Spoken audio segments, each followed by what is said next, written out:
Sizlarni yomon ko'rishdan men birortalaringni tanimayman. Ishoninglar, lekin men ishonaman.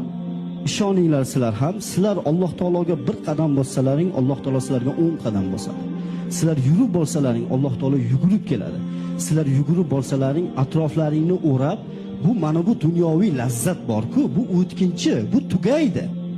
Ruhlaring kasal-ku, TikTokerlar, xafa bo'lmanglar. Hurmatli vaynchilar, hammasi emas, o'sha faxshni mashhur savol. Mashhur bo'ldingiz, keyinchi 1 milliard podpischiging bor, keyinchi nima qilyapsan? Shuning uchun men o'ylayman, inshaalloh yaqin fursatda bizni gapimizni do'stona qabul qilib, bu gapni men efir uchun gapirish kerak ekan deb emas. Sizlarga jonim musulmonga birodardir. Agar musulmon bir tanaga o'xshaydi. Agar tananing oyog'i og'risa, bosh ham bedor bo'ladi. Biz bir tanamiz, bir tananing a'zolarimiz. Agar Allohga va rasuliga iymon keltirgan bo'lsalaring, bugundan hozirdanoq tavba qilinglar, faxsh ishni to'xtatinglar qilishni. Gap aytishmanglar, talashmanglar.